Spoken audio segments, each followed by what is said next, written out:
Kabanata 466. Anumang bagay, sabi ni Mark, at tinapunan siya ng kakaibang tingin. Oo, basta patawarin mo ako at pakawalan ang pamilya ko. I'm willing to do anything. Naglakad si Cheryl papunta sa pinto, nilock ito, at lumapit kay Mark. Naintindihan ni Mark ang ibig niyang sabihin.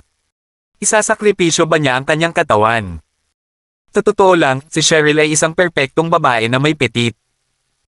Mukha, magandang anyo at napakahusay na figure. Walang lalaking makakalaban sa kanya.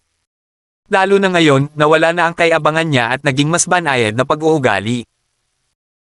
May mga luha rin sa kanyang mga mata na kung sinong lalaki ay maaawa.sa kanya. Gayunpaman, para kay Mark, ang layunin ng paggawa ng mga bagay na ito ay hindi para matulog sa kanya. Nakita ni Cheryl na hindi gumagalaw si Mark. Kinagat niya ang labi at lumapit sa kanya. Mark, sorry. Mapapatawad mo ba ako? Wala ka bang anak? Medyo kakaibang tanong ni Mark. I have a daughter, but I have been maintaining myself well. There's no difference between me and other women, awkward na sabi ni Cheryl. Kailan pa niya kailangang ipakita ito sa harap ng isang lalaki? Kahit na siya ay kasal, hindi niya ito sinabi sa harap ng kanyang asawa. Gayunpaman, ngayon, wala siyang pagpipilian kundi sabihin ito ng malakas. Ang kahihiyan sa kanyang puso ay muli siyang nadurog. Tumingin ulit si Mark sa kanya. Tama siya. Hindi naman mukhang nanay si Cheryl. Takabaligtaran, siya ay perpekto. Ang kanyang disiplina sa sarili ay tiyak na malakas. Bukod sa trabaho, dapat ay nag-jogging siya at nag-sports din gaya ng yoga. Kung hindi, hindi magiging perpekto ang kanyang figure. So, nagkibit balikat si Mark. So, kahit anong gusto mong gawin ko, handa akong. Ano ang gagawin mo? Ano ang gusto mong gawin? Dinawin mo, sabi ni Mark. Nainsulto si Cheryl. Hindi niya napigil ang maiyak. Pinapahiya siya ni Mark pero wala siyang magagawa. Dapat ba siyang magalit at bumagsak ng diretso? Gusto niya talagang gawin iyon pero alam niya kung ano ang kahihinatnan. Ako, handa akong gawin ang gusto ng mga lalaki, nakaramdam ng hiya si Cheryl. Ano ang gusto nating gawin ng mga lalaki? Walang ekspresyon ng mukha ni Mark. Ikaw. Kung ano ang gusto ng isang lalaki. I'm willing to do it. As long as you mind, I'm willing to do it. Napayuko si Cheryl. Tumayo si Mark at umakbay sa kanya. Napakagatlabi si Cheryl sa hiya. Napatingin siya kay Mark at nakita niyang hindi kumikibo. Kinagat siya nito. Deep and tumingin sa taas, only to find Mark emotionless. Nakaramdam siya ng hiya. Ano ang gusto ni Mark na gawin niya? Gusto ba niyang lumuhad siya? Lumuhad na sana si Cheryl. Ginagawa mo ba ito ng kusa? Mahinaong sabi ni Mark. Oo, handa akong gawin ito. Napayuko si Cheryl at nakaramdam ng hiya. Natahimik ulit si Mark. Muling tumangala si Cheryl at nakitang naka-poker face pa rin si Mark. Nahiya si Cheryl, gusto mo bang gawin ito ngayon? May anak ka. Don't you think it's Lou to do this to me? Nagkibit balikat si Mark at sinabing. Hindi man lang siya interesado kay Cheryl, not to mention that this is Auntie Logan's restaurant. Paano niya nagawa ito sa restaurant ni Leona? Taka nakita na ni Mark ang litrato ni Cheryl. Ako, nakaramdam ng hiya si Cheryl. Pakiramdam niya ay labis siyang nainsulto. Tumango siya, kung gayon, ano ang gusto mong gawin ko? Anong gusto mong gawin ko? Sa palagay ko ay hindi mo ako naiintindihan. Wala akong hiniling na gawin mo. Ikaw ang nagkusa na lumapit sa akin at nagsabi ng mga ganoong bagay. Sa tingin mo ba ay napakaakit mo? Masyado kang confident, sabi ni Mark. Oo, pumunta ako para makita ka. Gusto kong patawarin mo ako. Huwag mo nang sundan ang pamilya ko. Okay lang ba yon? Nakikiusap ako sa iyo, sabi ni Cheryl. Malapit na siyang tuluyang masira. Tatanungin kita. Kung pakakawalan kita dahil lang sa pagmamakaawa mo sa akin, ano ang dahilan niyan? Tumingin sa kanya si Mark na walang emosyon ang mukha. Ako, wala ako. Nandito lang ako para makaawa sa'yo, okay? Please don't mess with my family. Napaluha si Cheryl. Ikaw ang mali. How dare you say I'm wrong? Mahinaong sabi ni Mark. I was wrong? Nagmamadaling sabi ni Cheryl. Dahil mali ka, kailangan mo na lang tanggapin ang parusa. Naiintindihan mo ba? Sabi ni Mark. It was the simple truth. Mark was not a saint. How could he let her go just because she came to apologize? Hindi, mangyari huwag gawin ito, pakiusap, nakikiusap ako sa iyo. Nanghihinayang si Cheryl sa ginawa niya kanina. Hindi niya dapat mamahalin si Mark. Isa pa, hindi niya dapat binasto si Mark. Hindi kita hiniling na lumapit. You can go. Gusto pa sana ni Mark na tapusin ang dessert na ginawa ni Leona kaya wala na siya sa mood na kausapin si Cheryl. Isa pa. Kung alam mo ang kahihinatnan, bakit mo ginawa iyon noon? Umupo si Mark. Sobrang sakit ng nararamdaman ni Cheryl. Itinaas niya ang kanyang ulo at tumingin kay Mark na may luha sa kanyang mga mata. Itinapon niya ang bag na nasa kamay niya at sa kanya hinubad ang kanyang damit. Ang tanging bagay na maaari niyang gawin ngayon ay pumunta sa opensiba at tingnan kung may puwang pa para sa negosasyon. Tumigil ka. Itinaas ni Mark ang kamay para pigilan siya. Mark, please huwag mong gawin ito. Alam kong mali ako. Wala akong pinagkaiba sa ibang babae.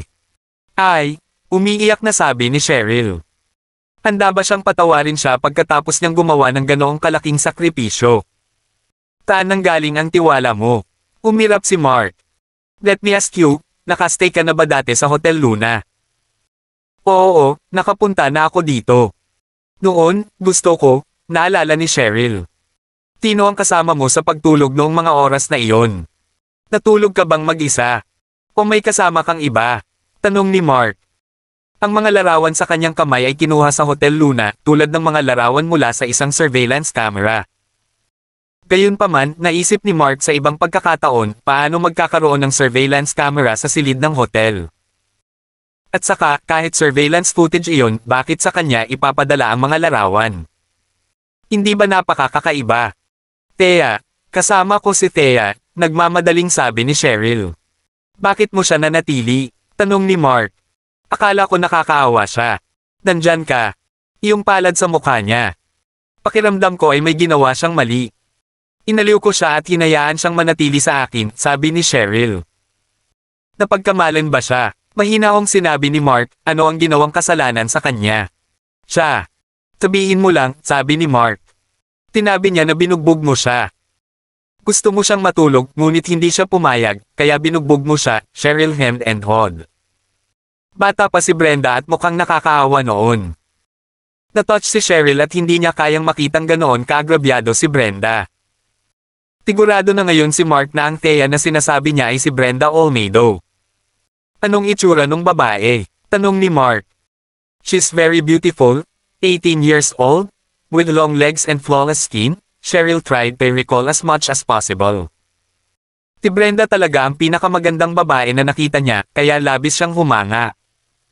Batay sa paglalarawan ni Cheryl, sigurado si Mark na si Brenda iyon. Naunawaan na ngayon ni Mark na ang mga larawang ito ay kinuha ni Brenda. Bakit niya kinuha ang mga ito? Bakit niya sinasadyang ipadala ang mga ito sa kanya? Hindi masyadong naintindihan ni Mark. Gayunpaman, naisip ni Mark ang karakter ni Brenda. Ito ay simple ngayon. Gusto siyang gantihan ni Brenda. Marahil ay masasabi niyang napakayaman ni Cheryl, kaya ipinakita ni Brenda ang kanyang kahinaan sa harap ni Cheryl para makuha ang kanyang tiwala. Gusto niyang madamay si Cheryl sa kanya para suportahan siya ni Cheryl. Kaya, kinuha niya ang mga larawan ni Cheryl at ipinadala sa kanya, umaasa na ipapakita ni Mark ang mga larawang iyon kay Cheryl. Matapos ma-provoke si Cheryl, hindi ba't makatuwirang turuan siya ni Cheryl ng leksyon. Gayunpaman, napalampas ni Brenda ang dalawang mahalagang aspeto. Una sa lahat, si Mark ay hindi isang taong mahilig magpasikat. Kahit nasa kanya ang mga litrato ay palihim lang niyang tingnan ang mga iyon. Hindi niya ito ipapakita kahit kanino, kahit kay Cheryl. Pangalawa, naisip ni Brenda na may kapangyarihan si Cheryl na saktan siya. Ito ay isang malaking pagkakamali. Nakikiramay ka ba sa kanya ngayon? Nagkibit balikat si Mark. Sabihin mo. Oo, I'm very sympathetic towards her, nahihiya si Cheryl.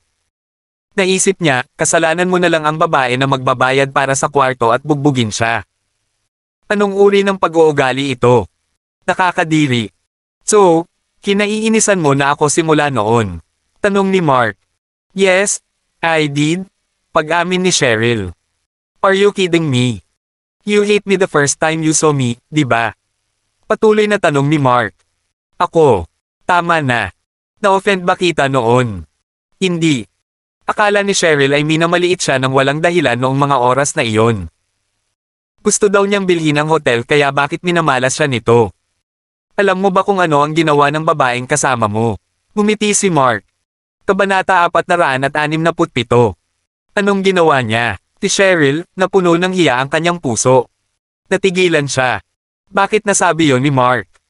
Ano ang ibig niyang sabihin? Interesting. You would never thought that. Let me ask you, what's your impression of her? Nagkibit balikat si Mark at nagtanong. Siya. Inosente, nakakaawa at puro pagbabalik tanaw ni Cheryl. Naalala pa niya noong nakita niyang umiiyak si Brenda at lumabas ng kwarto. Nakakaawa talaga si Brenda. Sanay na si Cheryl na walang pakialam sa iba, pero kahit ang sarili niya ay hindi niya maiwasang aliwin si Brenda. Ngumiti si Mark, inosente. Ganon ba ang iniisip mo? Anong ibig mong sabihin? Tumangala si Cheryl. Let me tell you, Brenda ang tawag sa babae, hindi Thea. Brenda. No, her name is Thea. Umiling si Cheryl. Paano magsisinungaling ang dalaga? Nakakaawa siyang babae. Umiling si Mark at tumingin ulit kay Cheryl. No, her name is Brenda. This girl went to the same college as I did. She is a freshman and also the campus belle. Alam mo ba ang pagkatao niya? She's pure and kind, matapat na sagot ni Cheryl. Haha, alam mo ba kung ano ang kondisyon para i-add siya sa WhatsApp? Ngumisi si Mark. Anong kondisyon? Anong kondisyon ang kailangan niya? Ang isang tao lang na nagmamayari ng sports car na nagkakahalaga ng higit sa $5 milyong ang kwalipikadong idagdag siya sa WhatsApp. How come? Tinisiraan mo siya, hindi ba? Kumunat ang noo ni Cheryl. Ganito ang ugali ng isang gold digger. Bilang miyembro ng pamilya Champ, kahit na si Cheryl ay hindi kailanman lumabas sa may ganoong katawa-tawang kondisyon para idagdag siya ng mga tao sa WhatsApp. It was only a matter of kung gusto niyang magdagdag o hindi. Hindi pinansin ni Mark ang tanong niya at sinabing, pagkatapos ay idinagdag ng isang school hunk na may sports car ang kanyang WhatsApp ID at pagkatapos ay alam mo ba kung ano ang ginawa niya? Anong gusto mong sabihin? Tinisiraan mo talaga siya. Nagalit si Cheryl. Slandering her. Haha, she and the school hunk. Nako, baka kilala mo rin tong hunk na to, siya ang nakababatang kapatid ni Trisha, si Aaron. Kilala mo siya? Tanong ni Mark. Aaron. May impresyon si Cheryl na ang bata ang nag-imbite sa kanya sa Hotel Luna. Napakagwapo niya, ngunit hindi siya interesado sa kanya. Kilala mo ba siya? Siya iyon. Inaya ni Aaron si Brenda na lumabas, ngunit tinak niya ang mga inumin ni Brenda. I leave the rest to your imagination. After that, he took some photos, mahinahong sabi ni Mark. Ano ang sinabi mo? Nagulat si Cheryl. Paanong nagawa iyon ng kapatid ni Trish? Imposible yan. Nagkataon lang na nagkaroon ako ng conflicts kay Aaron, kaya pinadala niya sa akin ang litratong ito at ipinakita niya na niloko niya ang campus belle, sabi ni Mark. Ikaw. Natigilan si Cheryl, paano nangyari to? Lumapit sa akin si Brenda pagkatapos niyang malaman. Kaya nagbook siya ng kwarto para hingin ang mga litrato niya mula sa iyo. Kinabahan si Cheryl. Oo. Pero bakit mo siya sinaktan? Paano mo nataman ang isang babae? Nagmamadaling tanong ni Cheryl. Ito ay isang bagay na hindi niya talaga kayang tiisin. Naisip niya, hiningang babae ang mga litrato sa iyo, bakit hindi mo na lang ibinigay sa kanya? Bakit mo siya sinaktan? Bakit? Naglabas siya ng kutsilyo, tamaan ko ba siya? Kung ikaw iyon, hindi mo ba siya tatamaan? Mahina akong sabi ni Mark. Ano? Nagulat si Cheryl. Paano nagagawa ng matamis na babaeng iyon ang ganoong bagay? Pag-flash ng kutsilyo ay isang pag-atake, kaya kahit si Cheryl ay magagalit din. Naibigay mo na ba sa kanya ang mga litrato? Patuloy na tanong ni Cheryl. I gave them to her. Akala ko mawawala lang siya, pero... Parang hindi yun sa naisip ko, Mark said. Ano? Anong gusto mong sabihin? Naramdaman ni Cheryl na may mali. Pagkalabas niya, nakilala ka niya, pero bakit siya nagpanggap na nakakaawa at sinabihan ka ng maling pangalan? Hindi mo ba maisip? Anong gusto niyang gawin? Bakit niya ginawa yon? Did she want to use me against you? Galit na galit si Cheryl. Ano sa tingin mo? Hindi ako naniniwala sa iyo, ayaw kong maniwala. Naisip ni Cheryl na mapapansin niya ang mga ito. Ang kanyang mga larawan ay kinuha ni Aaron at iyon ay nag-udyok ng pagbabago sa kanyang psikolohikal. Marahil ay iniisip niya na mula nang siya ay kumuha ng kanyang mga larawan, bakit hindi niya magawa iyon din sa iba? Pagkatapos ay naramdaman niya na tila ikaw ay higit pa. Nakalulugod sa mata, kaya, sabi ni Mark. Anong pinagsasabi mo? Kinabahan si Cheryl sa isang iglap. Naglakad siya. Mark, kalokohan mo yang sinasabi mo. Nakaramdam siya ng lamig sa kanyang gulugod. Naalala niya na noong natutulog siya ay parang natanggal ang kanyang kubreyama at medyo ginaw siya. Sa oras na iyon ay mahimbing na ang tulog niya kaya hindi siya magising. Hindi na siya nag-isip pa at nagpatuloy sa pagtulog. Walang ekspresyon sa mukha ni Mark. Bumagsak si Cheryl sa lupa at sinabing, hindi, bakit niya ako kinuhanan ng litrato? Ikaw, paano mo nalaman? Baka. Tumayo si Cheryl at hinawakan si Mark. Namumula ang mata niya at umiiyak, tell me, how did you know? Please, tell me? Okay. Napakasimple. Gusto niyang gumanti sa akin at gusto niyang makipag-away ako sa iyo. Isipin mo kung paano mo ako haharapin kung sasabihin ko sa iyo na nasa kamay ko ang iyong mga larawan, sabi ni Mark. Ikaw, ibig mong sabihin nasa iyo ang mga litrato ko. Nagulat si Cheryl, ibigay mo sa akin. Pakipakita mo sa akin. After that night, you saw me the next morning, and you said that I was looking at some photos. Do you still remember? Oo, ikaw ba? Tinitignan mo ba ang mga litrato ko noon? Nanghina si Cheryl at nanginginig ang boses. Oo, kinuha ni Mark ang kanyang cellphone. Napalunok si Cheryl, are you lying to me? Is it? Hindi, tingnan mo sarili mo. Kinuha ni Mark ang kanyang telepono at nakita ang kakaibang WhatsApp ID. Pinuksan niya ito at may mga litratong pinadala ni Brenda. Nang iabot ni Mark ang kanyang mobile phone kay Cheryl, nanginginig niyang kinuha iyon. Napaupo siya sa lupa at napaluha matapos itong tingnan. Ang babae sa mga larawan ay siya. Anong hindi niya makikilala ang sarili niya? Alam niya ito sa unang tingin. Tumingin siya sa ibaba at nakita niyang parang surveillance footage ang larawan, ngunit alam niya na noong natutulog siya noong gabing iyon, totoo ang naramdaman niya noon. Inubad ni Brenda ang kanyang kubrekama para kunin ang mga larawang ito. Hindi niya masyadong inisip iyon ng mga oras na iyon. Paano nagawa ng isang kaawa-awang babae ang ganoong bagay sa kanya? Hindi niya talaga inaasahan iyon. Ngayon siya ay nasa isang ganap na blanko at alam na siya ay mali sa lahat ng panahon. Mabibili pala talaga ni Mark ang hotel ng pamilya Allen. Sa simula pa lang ay hindi niya naiintindihan si Mark. Makatwiran ang kanyang pagkilos sa dalaga. Hindi siya B-starred. She misunderstood him, that is why she looked down on him and hated him so much. Natarante si Mark sa ginawa niya, kaya kalaunan ay nagalit ito sa kanya. Nagsimula ang pagkakamaling ito nang minamaliit siya nito sa simula pa lang. Akala niya ay nagyayabang lang siya. Pagkatapos ng lahat, paano mabibili ng sino mang normal na tao ang hotel ng pamilya Allen? Hindi niya ito kayang bayaran kahit na miyembro siya ng 4 greatest households. Paano kayang bayaran ito ni Mark?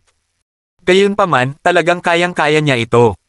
Naluluhang tumangala si Cheryl, I'm sorry. I really don't know about this. I really don't know. Puno ng panghihinayang si Cheryl. Bakit siya nagtiwala sa isang babaeng kakakilala lang niya? Pinawi ni Mark ang kanyang mobile phone, hindi ito mahalaga. Ang pinakamahalaga ay nasabi ko sa iyo na gusto kong lipulin ang pamilya Chang. Kaya, gagawin ko ito. No, don't do this to me. Don't do this to my family, umiiyak na sabi ni Cheryl. Maaari ka nang umalis, sabi ni Mark. Siyempre, makikita mo na tinanggal ko ang lahat ng iyong mga larawan sa harap mo. Tingnan mong mabuti. Pinindot ni Mark ang delete button. Hinawakan ni Cheryl ang kamay ni Mark, no, you can keep it. Keep it. Nahihiya siya sa sarili niya.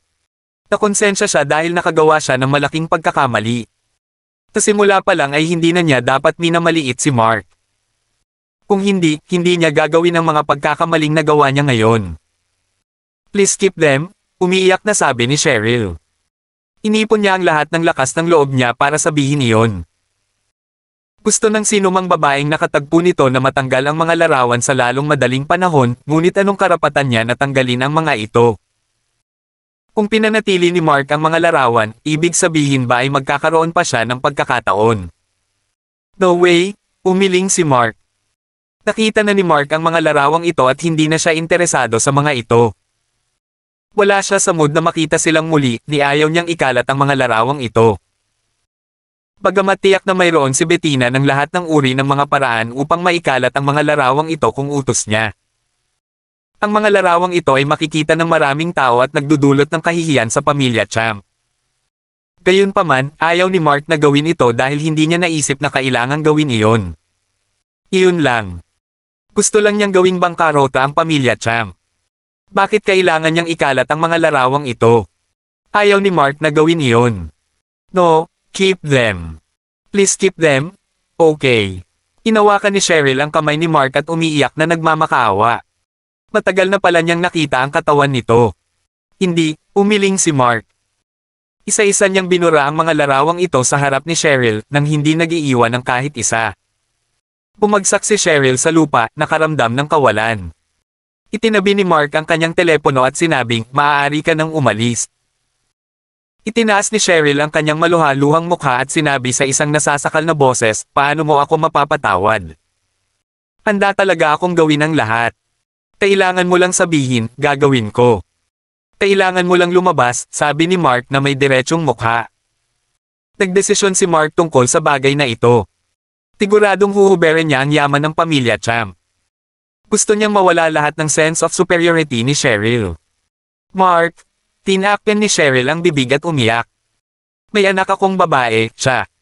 Anong kinalaman ko kung may anak ka? Akin ba siya? Tanong ni Mark. Hindi siya sayo. Umiling si Cheryl at bumangon na namumutla ang mukha.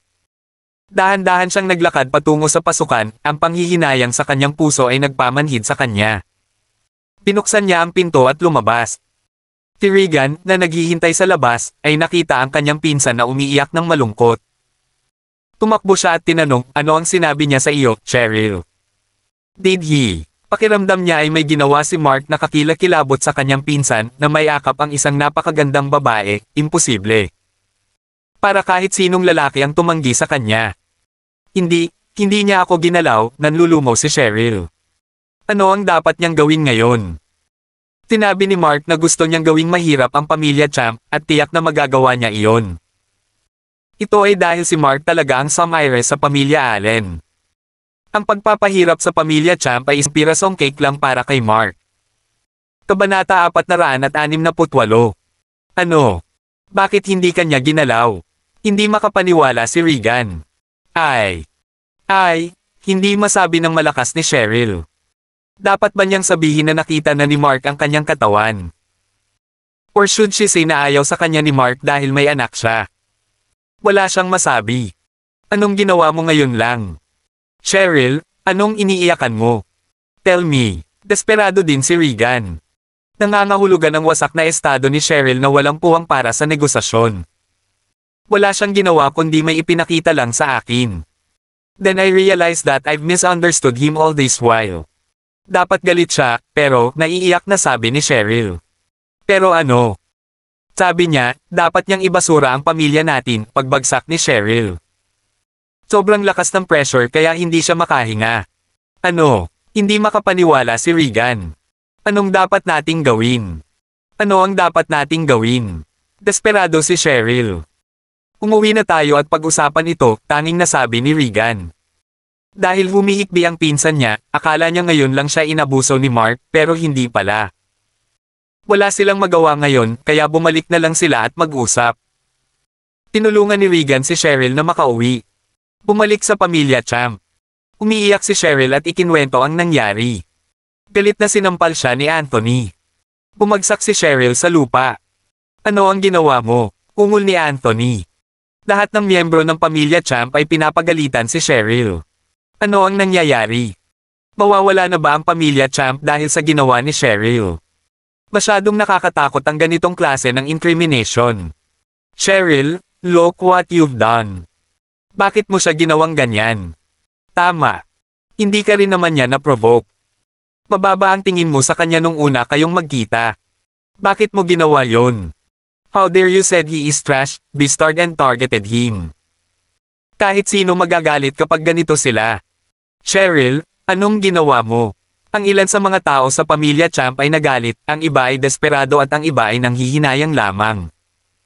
Lolo, pasensya na po. Humihingi po ako ng tawad sa inyong lahat. Gusto ko sanang ibalik sa kanya, ngunit tumanggi siya. Tinabi ko sa kanya na gagawin ko ang anumang sabihin niya, ngunit hindi siya pumayag. Hindi ko na talaga alam kung ano pa ang gagawin, sigaw ni Cheryl. Wala na siyang maisip na ibang paraan. Nagawa na niya ang lahat ng kanyang makakaya. Kung tutusin, kaakit-akit pa rin siya sa mga lalaki. Nagawa na niya ang inisyatiba, ngunit hindi pa rin interesado si Mark sa kanya. Wala talaga siyang magawa. Mommy, bakit ka umiiyak? Isang batang babae na nasa 7 taong gulang ang bumangga. Tinulungan niyang bumangon ang kanyang ina. May nagawa akong mali, pinunasan ni Cheryl ang kanyang mga luha. Mama, ano pong nagawa mong mali? Tanong ng dalaga. Hindi ko dapat tingnan ang mga tao. Nay, bakit mo minamaliit ang mga tao? Inosenteng tanong ng dalaga. Ay, hindi nakaimik si Cheryl. Tama ang kanyang anak. Bakit niya mababa ang tingin kay Mark? Noong una silang magkita, sinabi niyang bibili siya ng hotel ni Lindan. Ang kailangan lang niyang gawin ay paniwalaan ito, ngunit bakit hindi siya naniwala sa kanya? Niyakap ni Cheryl ang kanyang anak at umiyak.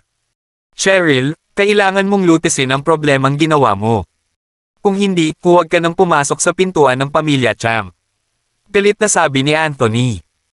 Hindi nagtagal, sunod-sunod na nalantad ang maruruming sikreto ng kanilang negosyo. Wala sa isip si Anthony. Kung magpapatuloy ito, wala pang 1 buwan, lubog na sa utang ang pamilya Champ. Sa oras na iyon, hindi ito magiging kasing simple ng pagiging dukha. Lolo, wala akong magagawa ngayon, umiiyak na sabi ni Cheryl. Kailangan mong malaman ito, tigaw ni Anthony. Hawak-hawak ni Cheryl ang kanyang anak. Ano ang dapat niyang gawin? Ano ang dapat niyang gawin? Ito ang pinakatahimik na araw ng pamilya Champ. Natahimik ang sala. Sa kolehiyo, katatapos lang ni Brenda sa kanyang mga klase. Alam niyang matagal nang hindi pumapasok si Mark para sa mga klase. Tuwang-tuwa siya. Natalo ba siya ni Cheryl? Inimbestigahan niya ang background ni Cheryl. Paano siya nag-imbestiga? Sa oras na iyon, nakasuot si Cheryl ng isang napakalimitadong relo na edisyon. Tinuri ni Brenda ang relo na iyon. Pakiramdam niya ay mula sa Champ family ng 4 greatest household si Cheryl. Nang maglaon, muling sinuri ni Brenda at nakumpirma na mayroon talagang isang tao na nagngangalang Cheryl sa pamilya Champ. Kung hindi, paano isusuot ni Cheryl ang lahat ng mga branded na damit na nagkakahalagang higit sa 10 milyong dolyar? Nang malaman ni Brenda ang tungkol kay Cheryl, tuwang-tuwa siya. Paano kung mayaman si Mark? Sa harap ng Champ family ng 4 greatest households, si Mark ay walang iba kundi isang langgam. Madaling durugan ni Cheryl si Mark gamit ang isang kamay. Iyon ang naisip ni Brenda. Kung alam ni Cheryl na nasa mobile phone ni Mark ang mga litrato niya, buhay pa kaya si Mark. Nakita ni Mark ang mga larawan ni Brenda at sinaktan pa siya. Gusto ni Brenda na bayaran ni Mark ang presyo.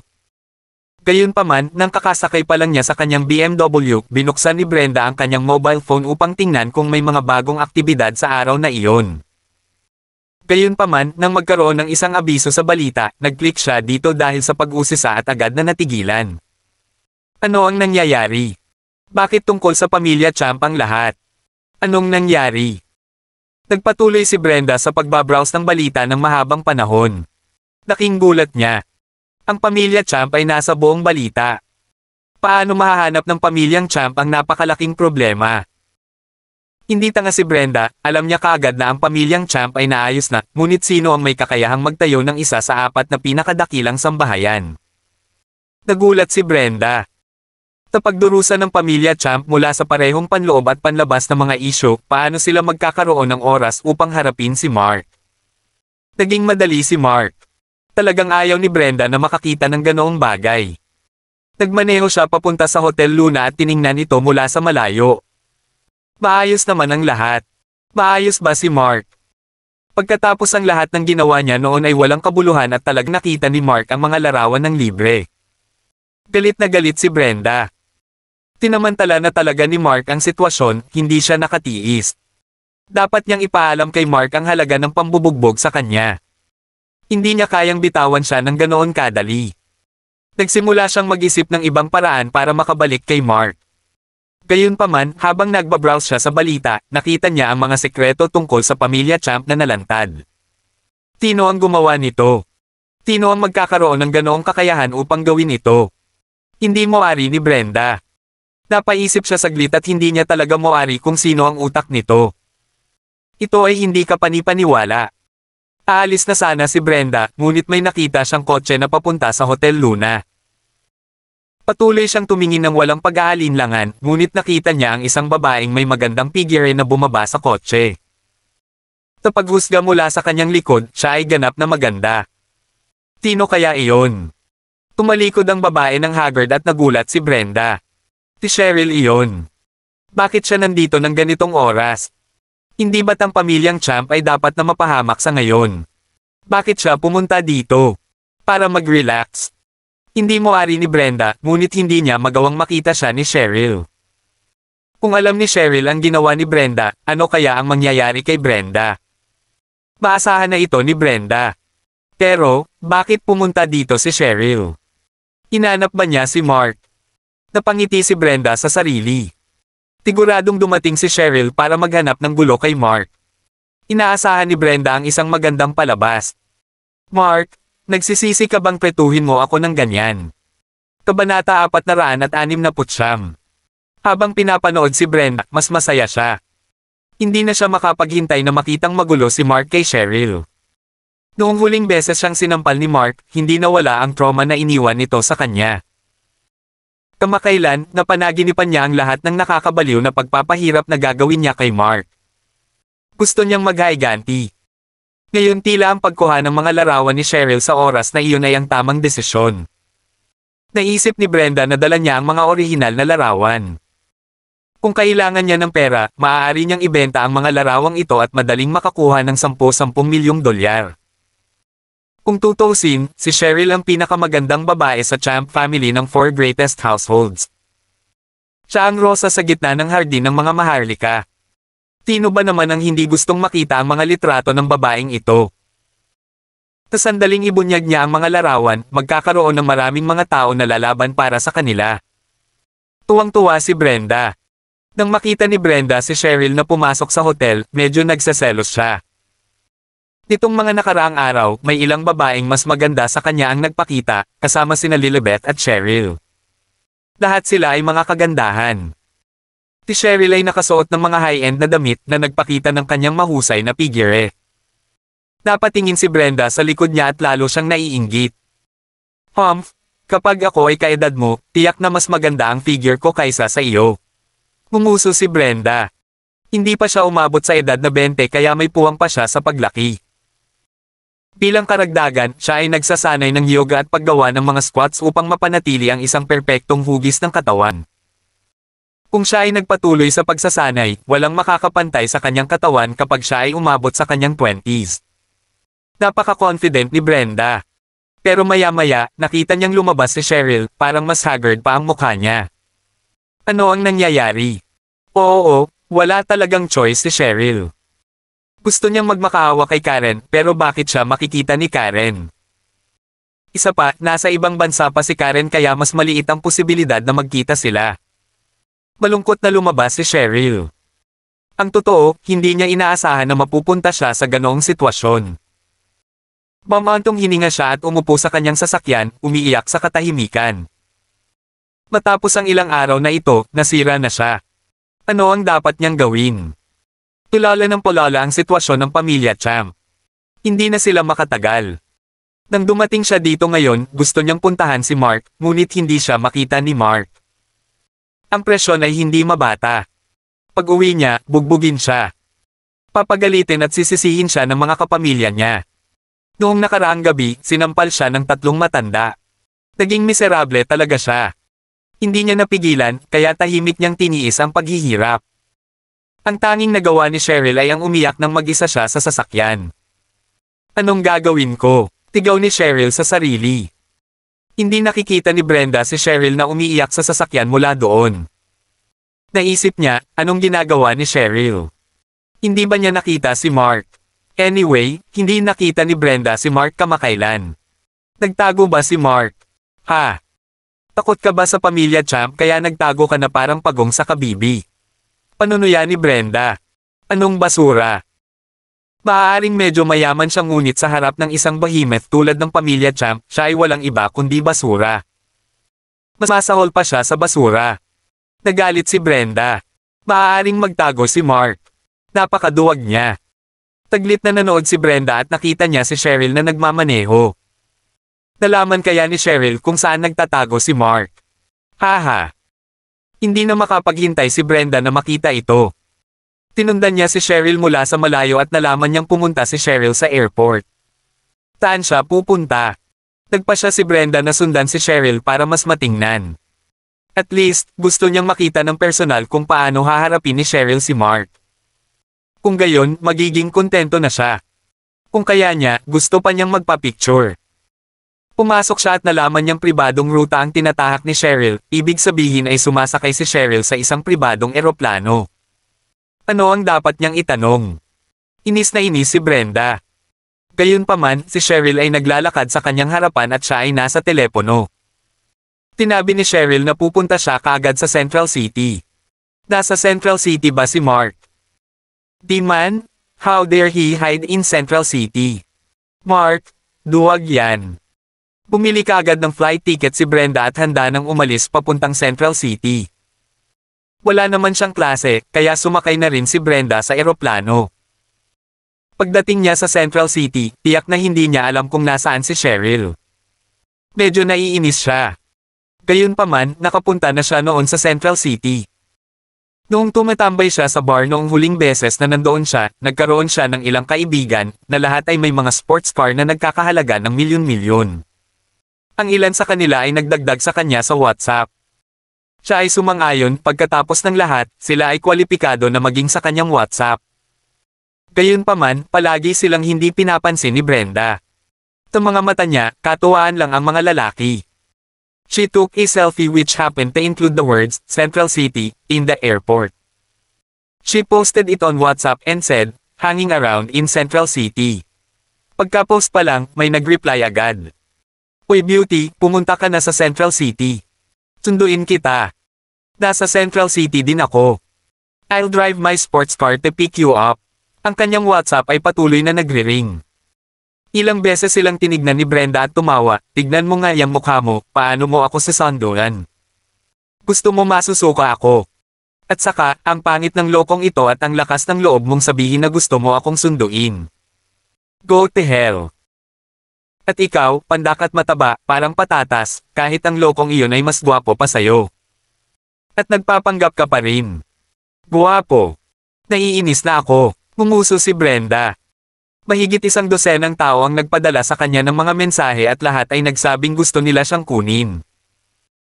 Naisip niya na dapat niyang piliin ang pinakakaya-aya sa mata. Gayunpaman, pagkatapos mag-browse ng ilang sandali, hindi niya nagustuhan ang alinman sa mga ito. Basura kayong lahat at wala ni isa sa inyo ang maganda. Kalimutan mo na, gagawin mo, walang gana na tinapik ni Brenda ang isang tao. Pakisundo ako. Sige, malapit na ako. Tagot ng lalaki. Hihintayin lang kita ng 10 minuto. Nagpadala ng mensahe si Brenda. Oo, sapat na ang 10 minuto. Kadalasan, hindi siya mag-abala sa paghihintay. Nakahanap si Brenda ng mauupuan at maghintay. Pagkaraan ng ilang sandali, nagreklamo si Brenda, 8 minuto na ang nakakalipas, bakit wala pa siya? Anong basura? Dahil hindi mo sasamantalahin ang pagkakataon, ikaw ay isang walang kwenta. Hahanap na lang ako ng susunod na tao. Inip na inilabas ni Brenda ang kanyang cellphone. Ang kanyang oras ay mahalaga. Paano niya nasayang ang kanyang oras sa walang kabuluhan? Hindi yun matatanggap ni Brenda. Nagpadala siya ng mensahe sa isa pang lalaki na medyo nakalulugod sa mata, pagod na pagod ako. Halika at sunduin mo ako. Sige, papunta na ako agad. Tagot ng lalaki sa ilang segundo. Oo, maganda si Brenda at hindi napigilan ng mga lalaki ang kanyang kabataan. Ito ang pinakasimpleng paraan para maakit ang mga lalaking iyon. Hinamak ni Brenda at sinabing, 10 minuto lang hihintayin kita. Gayunpaman, isang sports car ang dumating sa sandaling iyon, at may isang matangkad na lalaki sa loob. Brenda, nandito na ako sa loob ng 10 minuto. Sumakay ka sa kotse. Ang lalaki ay matikas. Pamulong si Brenda, ngayon ay nagsasalita ka na. Tumayo siya ng tamad. Sumagot ang taong pinadalhan niya ng mensahe, pupunta ako sa loob ng 10 minuto. Kalimutan mo na, magta-taxi ako. Next time? Sagot ni Brenda. Wala siyang ganang maghintay ng isa pang 10 minuto. Tutal, may kotse na dito para sa kanya kaya nagpasya siyang kunin ito. Brenda, papunta na ako. Malapit na ako. Ngayon pa lang, sagot ng lalaki.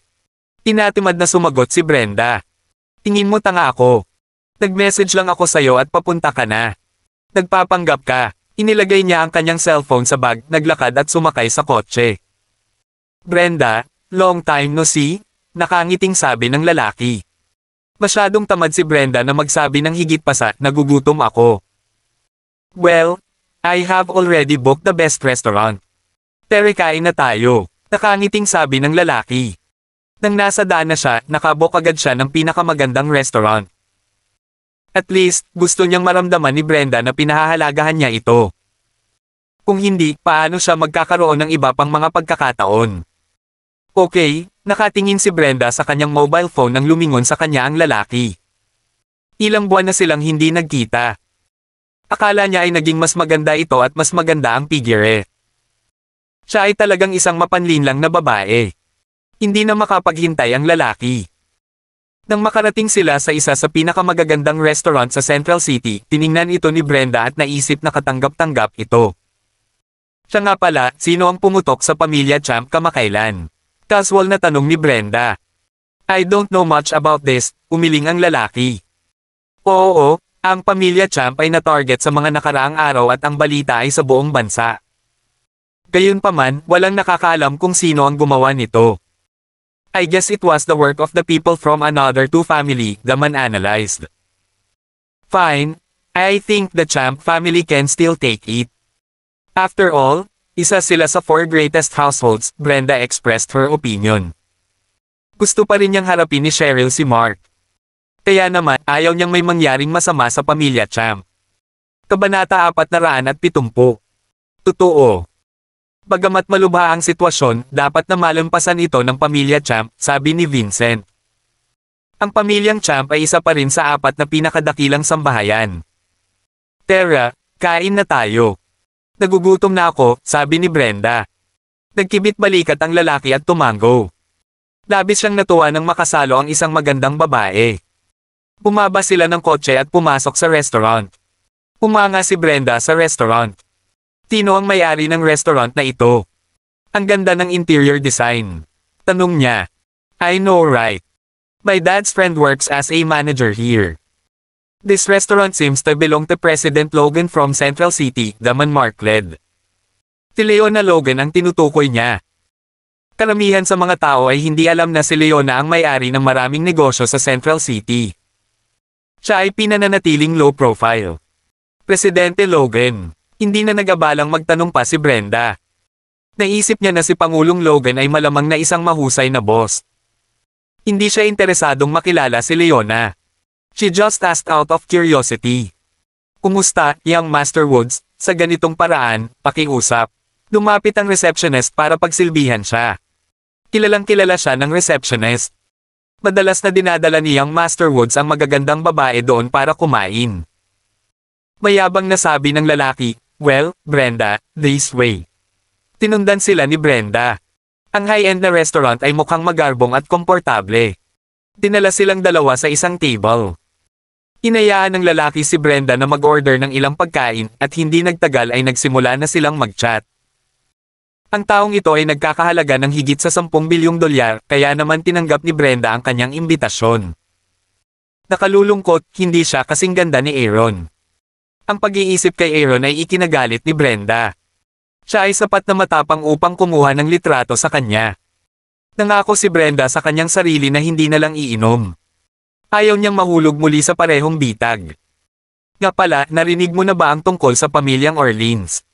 Medyo naiinip na tanong ni Brenda. Ang Orleans family. Aling Orleans family? Nag-alinlangan ang lalaki. May isang lalaki na nagngangalang Mark Orleans. Kilala mo ba siya? I don't know him. There's no such Orleans family who is well known in the country, sigurado ang lalaki dito. Ang kanyang pamilya ay itinuturing na isang upper middle class na pamilya sa bansa, ngunit hindi pa niya narinig ang tungkol sa Orleans family. Umayag naman si Brenda.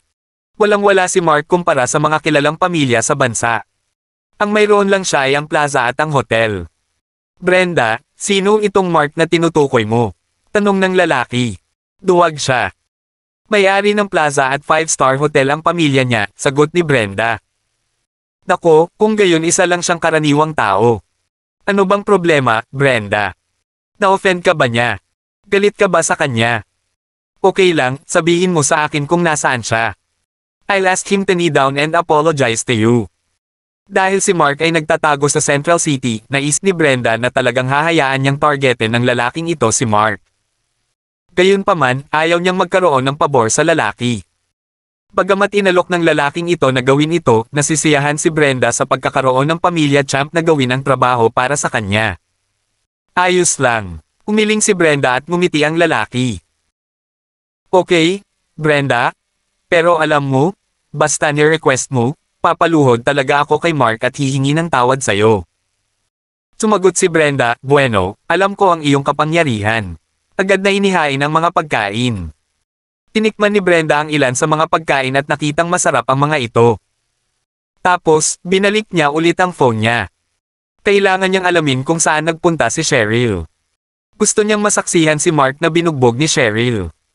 Iyon ang dahilan kung bakit siya naroon. Gayunpaman, hindi madaling malaman ang kanyang lokasyon. Paano niya hahanapin si Cheryl? Ayaw niyang palampasin ang saya. Medyo walang magawa si Brenda. Nakakatuwang panoorin sina Cheryl at Mark. Pupunta ako sa restroom, tamad na sabi ni Brenda. Sige, tumayo si Brenda at umindayog papunta sa restroom. Napatingin ang lalaki sa silhouette ni Brenda at ngumiti. Siya ang pinakamagandang babae na nakita ko. Hindi nagtagal, natapos na si Brenda sa paggamit ng banyo. Bigla siyang huminto sa entrance nang may nakita siyang pamilyar na figure na papalabas mula sa isang pribadong silid. Si Mark iyon, ang taong matagal na niyang gustong makita. Hindi napigilan ni Brenda na matawa.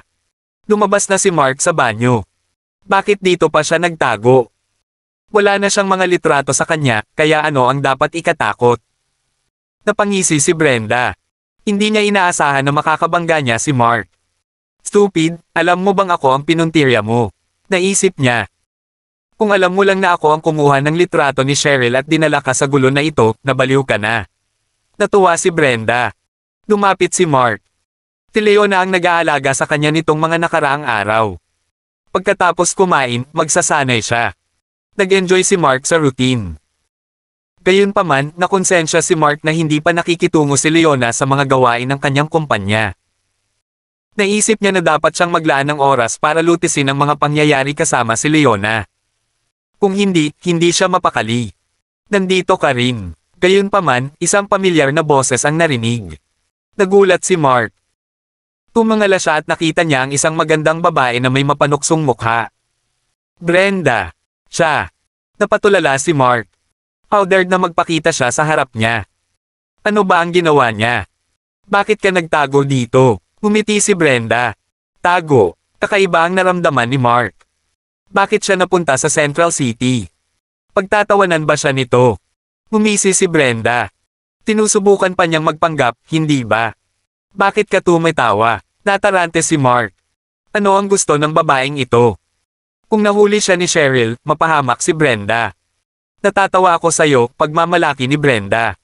Tinatawanan ako. Anong nakakatawa sa akin? May litrato ko ba sa cellphone mo? Nagkibit balikat si Mark. Walang hiya. How dare you mention this again? Naalala ni Brenda kung paano nakita ni Mark ang kanyang mga larawan. Galit na galit siya. Ano ba ang dapat kong banggitin? Dapat ko bang sabihin sa iyo na maganda ang katawan mo? Ngumisi si Mark.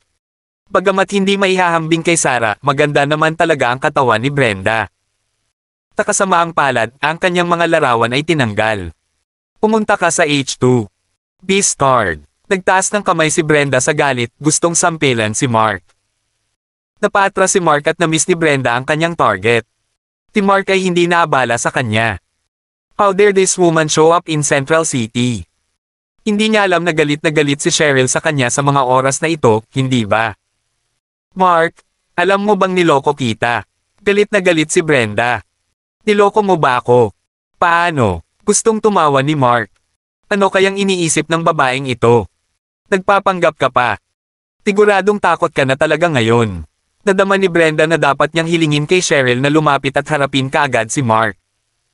At least, dapat bigyan ng malakas na sampal ni Cheryl si Mark. Kasuklam-suklam siya. Let me ask you, anong ginagawa mo dito sa Central City? Tinitigan ni Brenda si Mark at ninisyan. Wala kang pakialam. Nagkibit balikat si Mark. None of my business. Don't think na hindi ko alam kung bakit ka nandito. Dito ka nagtatago, di ba? Napangisi si Brenda. Napakaduwag niya. Tumingin muli si Mark sa kanya, nalilito. Hindi dapat alam ni Brenda ang tungkol sa Black Rose. Bakit niya sasabihing nagtatago siya? Gayunpaman, hindi nagtago si Mark kay Black Rose. Kung nagpakita si Black Rose, gusto pa rin ni Mark na makipag-away sa kanya. Sa bagay, matagal siyang sinanay. Sayang lang at hindi nagpakita si Black Rose. Bakit wala kang sinabi? Umamin ka na ba? Sabi ko naman sa'yo, tigilan mo na ang pagpapanggap. Naiinis na sabi ni Brenda. Inilantad niya si Mark. Dapat matakot siya, naisip niya. Sa pag-iisip nito, tuwang-tuwa si Brenda. Ito ang kinahinatnan ng pagtama sa akin at pagtingin sa aking mga larawan. Malapit na siyang haharapin ni Cheryl. I advise you to look for a hide place, patuloy na natatawa si Brenda. Hindi nakaimik si Mark. Forget what they doing, keep on doing.